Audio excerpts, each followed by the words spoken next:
కాంగ్రెస్ పార్టీలు ఏడ సభ పెట్టినా మేము ఎన్ని కష్టాలలున్నా 1వ తారీఖు నాటికే ప్రభుత్వ ఉద్యోగులకు జీతాలు ఇస్తున్నాం. గత ప్రభుత్వం 15-20 తారీఖు దాకా జీతాలు ఇవ్వలేని పరిస్థితి ఉండేది. కానీ మేము ప్రభుత్వ ఆఫీసర్లకు కంటికి రెప్పలెక్క కాపాడుకుంటున్నాం అన్నట్టు చెప్తారు కదా. కానీ ఏడ లోపం జరుగుతున్నదో తెలియదు. కానీ ఈ సర్కార్ నౌకరీదారులకు ఇంతవరకు జీతాలు రాలేదట. అందుకే ఎంత తిప్పల పడుతున్నాడో చెప్తుండి నుండి. మేము మున్సిపల్ చేసినాం కలవకుర్తి మున్సిపాలిటీలో.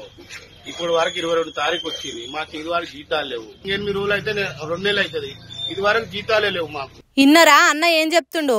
కల్వకుర్తి మున్సిపాలిటీలో పనిచేసే కార్మికుల టీలు ఇయాల్టికి 22 తారీఖు వచ్చింది గాని ఇంత దాకా వాళ్ళకి జీతాలు ఇచ్చిన పాపాన పోలేదట. పాపం గోస చూసిర్రా. ఇండ్లలో తిననికే తిండి లేక మిత్తిలకు పైసలు తెచ్చుకుర్రట. ఎన్ని నెలలు అయినా మీకు జీతాలు రాక? 2 నెలలు అవుతుంది. ఇది వరకు జీతాలే లేవు మాకు. దాని కొరకే మా సార్ని అడుగుదామని పని ఆపి కూర్చున్నాం. ఓయమ్మనే 2 నెలల సంది జీతాలు లేవా? మరి ఇండ్లు ఎట్లా గడుస్తుంది అన్న మీకు? ఇంట్రెస్ట్ తీసుకున్నాం.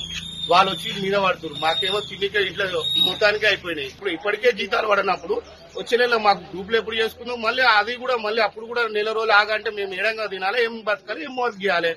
మేము చేసేదే మురికి కష్టమే చేస్తాం. అయ్యో అట్లా మాట్లాడుతున్నావేందన్నా? మురికి పని చేస్తే మాత్రం అందరం మనుషులం కదనే. గాయంత దానికి గంత పెద్ద మాటలు అనాలనా? ఇస్తారేమో తీ. గట్లా మిమ్మల్ని మీరు తక్కువ చేసుకుంటే ఎట్లా? ఏం రంది వడకుర్రి. ఈ ముచ్చట సర్కార్ దాకా చేరితే మీ ఖాతాలకు పైసలు పడితే తీయండ్రి. అంతేగాని మేము మురికి జాగల చేసేటోళ్ళం గట్లా గిట్లా అని బాధ పడకుర్రి. మనం కూడా ఈ కార్మికుల బాధ సర్కార్ దాకా చేరి జీతాలు పడాలని కోరుకుందామని బాధపడుతుర్రట. నెటి జనాలంతా చూసినాక వీలైనంత మంది చేతులు నోయంగా షేర్లు కూడా చేయబట్టిరట.